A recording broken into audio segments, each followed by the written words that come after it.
dan ketemu bahwa yang namanya Joko Widodo tidak pernah lulus dari Universitas Gadjah Mada. Tidak, hanya sampai ke level sebelum doktoral.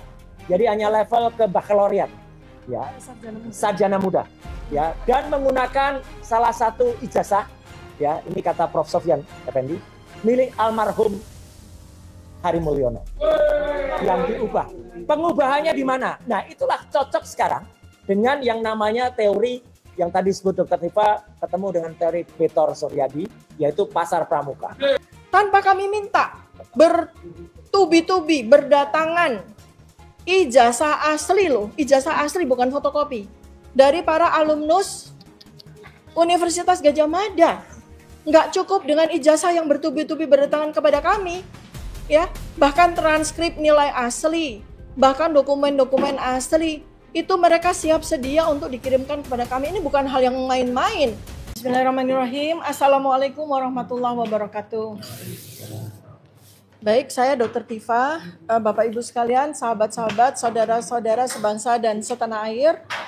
Ya, saya di sini akan memberikan underline penegasan sekali lagi bahwa saya bersama dengan teman-teman para peneliti, para ilmuwan, para akademisi, dan para penegak hukum, dalam hal ini para advokat yang berada di bawah naungan TPUA, sebetulnya kami bersama-sama sedang mencari kebenaran atas pertanyaan-pertanyaan yang berkecamuk pada masyarakat selama kurang lebih 10 tahun terakhir ini, terutama dari sisi otentitas ijazah, ya, dan kaitannya juga dengan inkonsistensi dari narasi pemilik ijazah tersebut yang kemudian menghasilkan korban kriminalisasi pemenjaraan atas kedua warga negara Indonesia, yaitu Pak Bambang Tri dan Gus Nur, ya. Nah, pada peristiwa itu kami melakukan observasi gitu ya, dan naluri kami sebagai peneliti itu muncul ketika kemudian terjadi lagi kriminalisasi yang kedua atas Pak Bambang Tri di tahun 2022, ya. Nah, ini semakin mengusik karena kami para peneliti, para ilmuwan ini, naluri dan nuraninya itu adalah mencari kebenaran untuk menjawab masalah-masalah yang terjadi pada masyarakat. Itu adalah naluri. Kenapa kami punya naluri seperti ini? Kenapa kami punya nurani seperti ini? Karena tugas peneliti itu adalah amanah Allah Subhanahu wa taala. Kami ini alatnya untuk mencari kebenaran itu.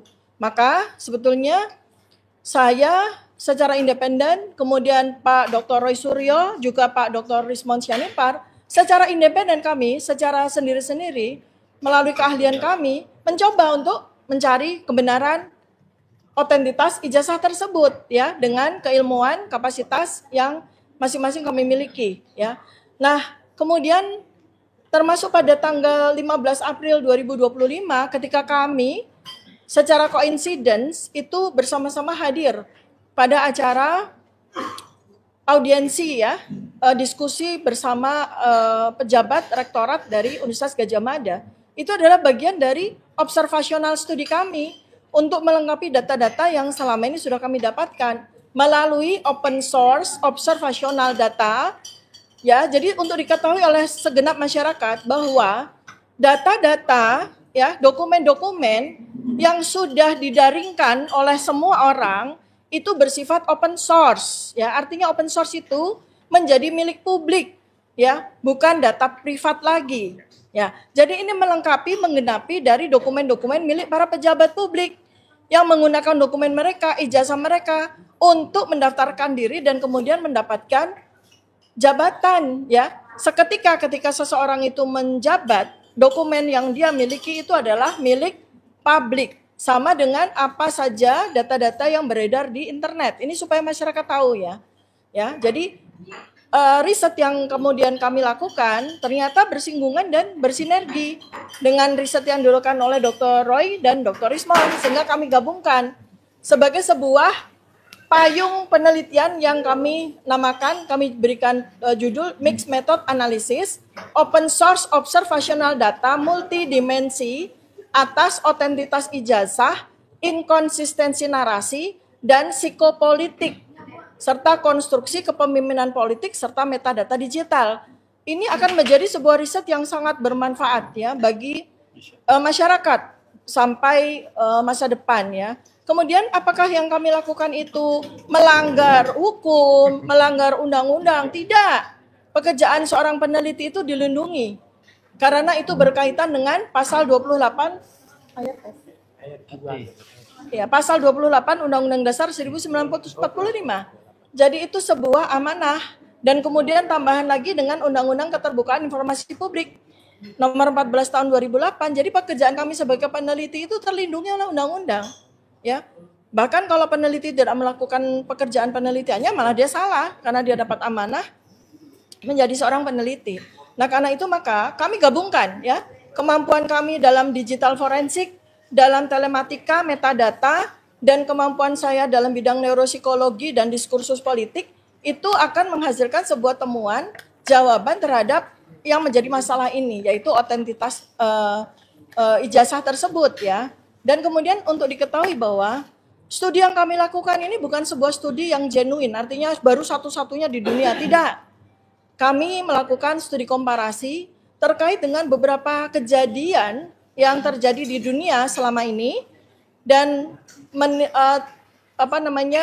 subjeknya adalah para pimpinan pemerintah dari negara-negara yang juga melakukan hal-hal yang terkait dengan fake data, dokumen, kemudian juga melakukan fraud terhadap dokumen-dokumen. Contoh ya, penelitian yang dilakukan oleh Universitas Harvard dan Universitas Columbia dari Amerika Serikat terkait dengan Presiden Amerika Serikat ke-43 yaitu George W. Bush ya.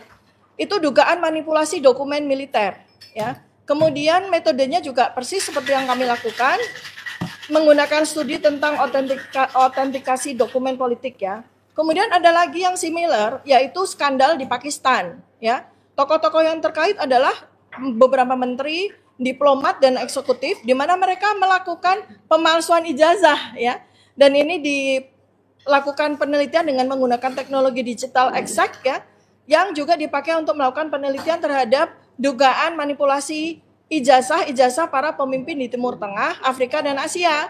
Jadi penyelidikan ini melibatkan para peneliti ya seperti kami, kemudian para jurnalis independen juga dan melibatkan FBI, Interpol ya dan media-media terkemuka dan itu juga yang nanti akan disampaikan oleh rekan kami Sekjen Diaspora Indonesia ya bahwa kami pun akan melakukan hal tersebut. Sedang melakukan hal tersebut dan ini menjadi sebuah studi yang open source sifatnya ya. Jadi ya nggak apa-apa memang objeknya atau subjek penelitian adalah Presiden George W. Bush, ya disebut aja Presiden George W. Bush. Kemudian terjadi juga pada Presiden Amerika Serikat ke-46, yaitu Joe Biden. Joe Biden melakukan apa? Melakukan plagiarisme dan klaim akademik berlebihan saat kampanye presidennya beliau. Beliau mengklaim punya 3 gelar, beliau mengklaim juara umum, ya kan? Kurang lebih sama ya, mengklaim dan ternyata itu tidak sesuai dengan catatan resminya. Ya. Kemudian investigasi ini dilakukan oleh para peneliti, para jurnalis, dan media-media. Jadi ini sebetulnya sekali lagi ya, Korea Utara juga pernah. Pemimpinnya yaitu Kim Jong-il dan Kim Jong-un ya. Dua-duanya mengklaim punya ijazah luar negeri dan gelar universitas yang ternyata abal-abal ya. Dan ini sudah dilakukan penelitian oleh peneliti juga dan sudah diterbitkan dalam jurnal Asian Studies Review ya. Kemudian ada lagi politisi Pakistan, ini putri mantan Perdana Menteri Nawaz Sharif dari Pakistan, ini juga melakukan pemalsuan ijazah dari salah satu universitas di Inggris. Kok kita jadi ingat sesuatu ya?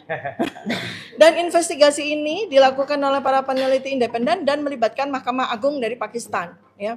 Kemudian ada lagi Menteri Dalam Negeri Iran tahun 2008, Ali Kordan. Ini juga mengaku-ngaku memiliki gelar dari Oxford University yang terbukti palsu. Kok mengingatkan lagi ya para pemilik ijazah dari universitas di Inggris ya. Kemudian ada lagi Presiden Hungaria ya tahun 2010-2012 namanya Paul Smith. Ini juga mengaku-ngaku memiliki gelar ya.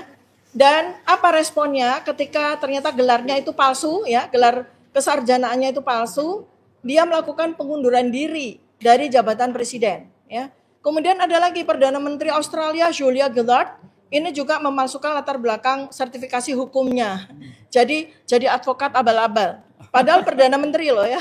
Kemudian ada lagi Presiden Ekuador, ini juga melakukan pemalsuan plagiarisme disertasi doktoralnya. Jadi semacam plagiarisme disertasi doktoral UI itu loh yang baru lalu itu ya. Ini dilakukan Presiden Ekuador.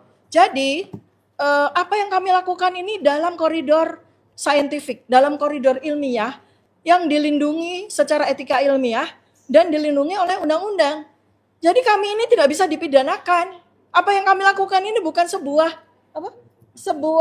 pidana, sebuah tindakan pidana. Yang kami lakukan ini benar-benar dalam kaidah ilmiah. Makanya ini kami juga sampaikan advokasi kepada para stakeholders di Indonesia bahkan di dunia ya, bahwa apa yang kami lakukan ini harus dilindungi, bukan malah dikriminalisasi, bukan malah dipersekusi ya, seperti itu yang terjadi sampai dengan taraf di mana kami dinaikkan status penyelidikan menjadi penyidikan gitu ya.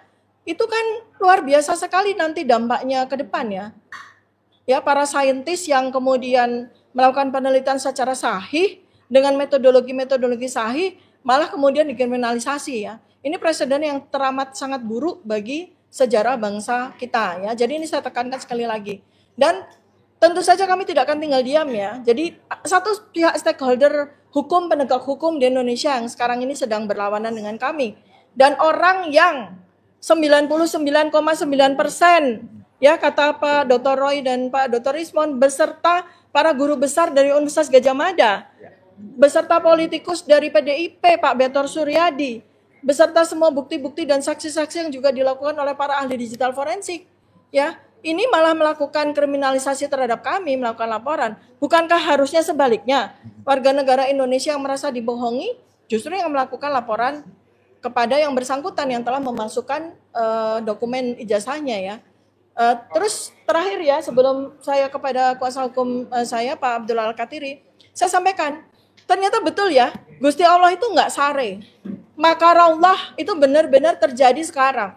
Ketika kami para saintis, para advokat, para akademisi itu mengalami kriminalisasi, tanpa kami minta, bertubi-tubi, berdatangan, ijazah asli loh, ijazah asli bukan fotokopi, dari para alumnus Universitas Gadjah Mada.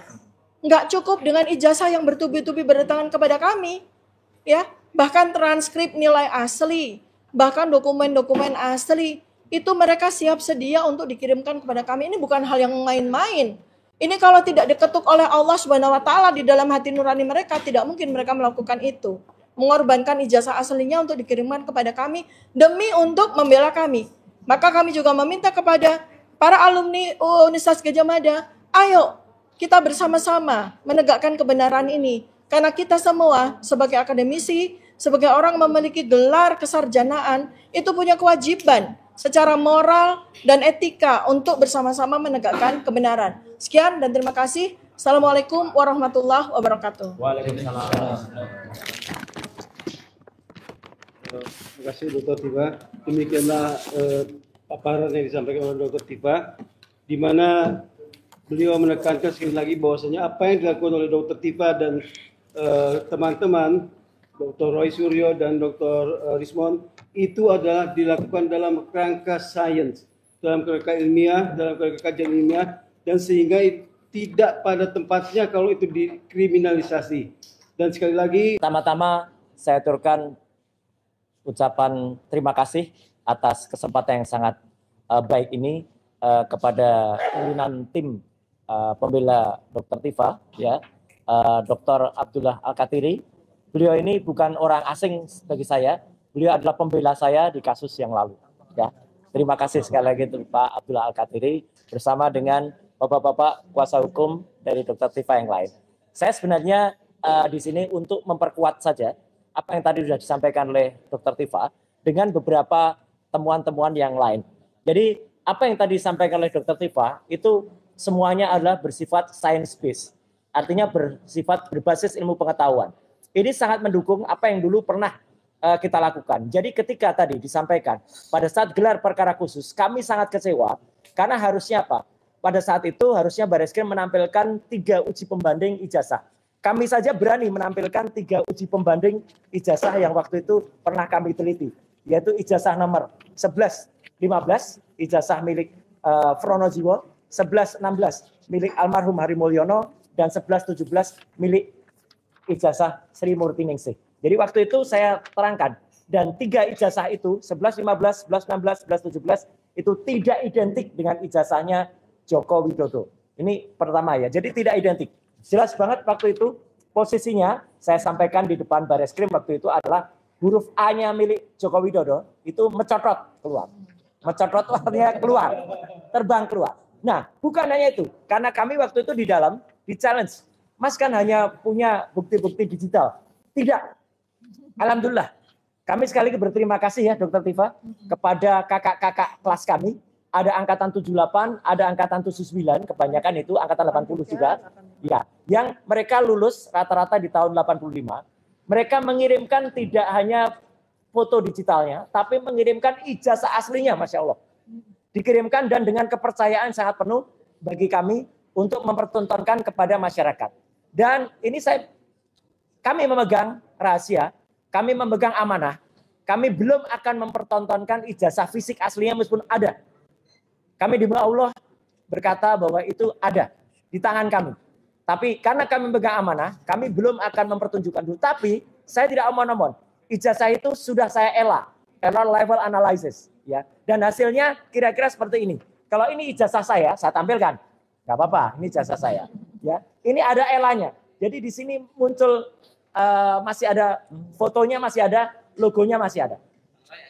Ya gini, saya agak lupa. Ijazah milik Joko Widodo, kalau di ELA, hasilnya kayak gini. Seperti bercak-bercak kotoran burung. Nggak ada bekas-bekasnya sama sekali, hancur. Bahkan kalau kemudian di full kan, ijazah saya pun masih berbentuk. Ini masih berbentuk. Masih ada legalisasinya, masih ada foto saya, masih ada logonya, masih ada. Dan kalau ijazah Joko Widodo ditampilkan kayak gini, hancur. Dan dengan segala hormat, saya tampilkan analisis ELA, satu sampel ijazah milik kakak kelas kami yang asli, tapi ini masih terlindung, tidak nampak milik siapa, ya. Inilah, jadi masih nampak, fotonya masih nampak, logonya masih nampak, ada pengamannya pun masih nampak. Kalau ELA masih nampak. Jadi ini saya mendukung statementnya Dr. Tifa, dan itu clear sekali. Ijazah milik kakak-kakak kelas kami, itu adalah ijazah, dan kami bangga dengan Universitas Gadjah Mada, Pak Al-Kathiri, karena ijazah dari UGM itu sangat rapi, sangat detail, dan sangat bagus. Ada 5 layer pengaman. Ya. Ada yang namanya emboss, ada yang namanya watermark, ada yang namanya tinta khusus untuk capnya, ada meterai dengan nilai dan warna khusus. Saya masih sebutkan warna khusus ya, gitu supaya nggak ditiru, nanti mereka niru lagi nanti. Harganya beda. Harganya itu nanti dulu ya, gitu. Dan artinya itu jelas-jelas betul. Dan artinya kami meyakini, bukan meyakini ya, kami memastikan bahwa ijazah yang dipegang sekarang oleh Dr. Tifa ada sekitar mungkin lebih dari 3 sekarang. Saya sudah lebih dari 5 sekarang. Itu adalah ijazah yang asli. Asli, benar. Dan kami membuka. Kalau ada kakak-kakak kelas yang mempercayakan kepada tim kami di bawah Pak Al-Kathiri atau di bawah tim kriminalisasi aktivis, silahkan. Ya, jadi ini adalah untuk menjaga. Dan yang paling menarik lainnya ada pagi hari tadi, Dr. Rismon Hasyolan Sianipar telah ketemu dengan Profesor Dr. Sofyan Effendi, ya mantan Rektor UGM tahun 2002-2007. Beliau menyatakan dengan tegas. Prof. Sofyan Effendi menyatakan, dan itu ada rekaman di YouTube-nya, insya Allah nanti malam potongannya akan sedikit diputar di salah satu TV, ya, mengatakan bahwa beliau, Prof. Sofyan telah bertemu dengan beberapa guru besar dan profesor di UGM, ya, dan ketemu bahwa yang namanya Joko Widodo tidak pernah lulus dari Universitas Gadjah Mada. Tidak pernah. Hanya sampai ke level sebelum doktoral. Jadi hanya level ke bakalaureat. Ya, sarjana muda, ya, dan menggunakan salah satu ijazah, ya, ini kata Prof. Sofyan Effendi, milik almarhum Hari Mulyono, yang diubah. Pengubahannya di mana? Nah, itulah cocok sekarang dengan yang namanya teori yang tadi disebut Dr. Tifa ketemu dengan teori Betor Suryadi, yaitu Pasar Pramuka. Salah satu atau ada beberapa orang dari foto ini itu adalah yang membuat ijazah palsunya.